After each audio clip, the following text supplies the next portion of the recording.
Voilà, donc je suis confortablement installé dans mon siège. Il est assez tard puisque c'est un vol de nuit. Et comme vous pouvez le constater, nous ne sommes pas en première classe, nous ne sommes pas en business class, nous sommes en classe touristique comme tout le monde. Mais je sens qu'on va passer quand même un bon voyage. Première chose qu'on peut expliquer quand on est sur la compagnie El Al, évidemment c'est notre cas aujourd'hui, c'est le nom El Al. El Al, vous savez ce que veut dire El? El veut dire vers et Al veut dire sur. Si on devait traduire, ce serait vers le haut.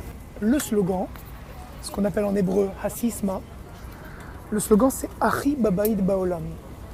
Achi c'est le plus, Babait à la maison, Baolam dans le monde.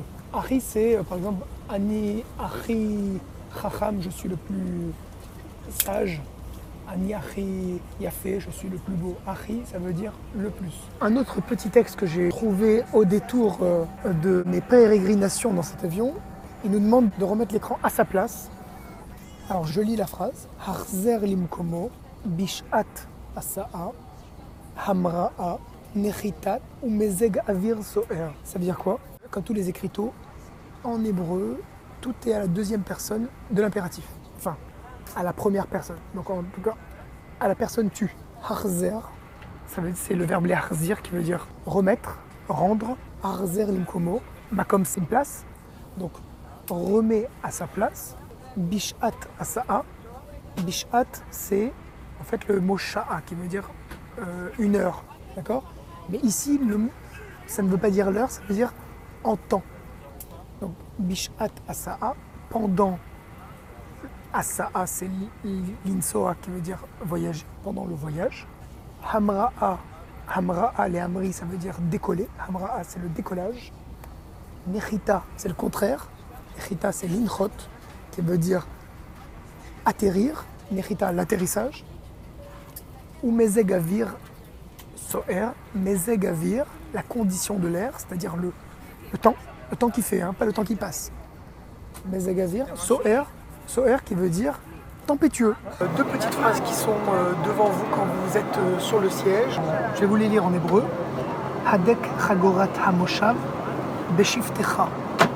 C'est un langage très administratif, assez littéraire. Alors il faut savoir qu'en hébreu, le langage écrit et le langage oral est totalement différent. On ne construit pas du tout les phrases de la même manière. On ne s'exprime pas du tout de la même manière. On n'utilise même pas les mêmes formulations. Donc ici, on a un style très écrit. Hadek, c'est l'impératif de lehadek, qui veut dire boucler. Boucle, c'est la deuxième personne. Hagorat Moshav, la ceinture du siège. Moshav, c'est le verbe aussi. Moshav, quand on va dans un kibbutz, c'est Moshav. D'accord?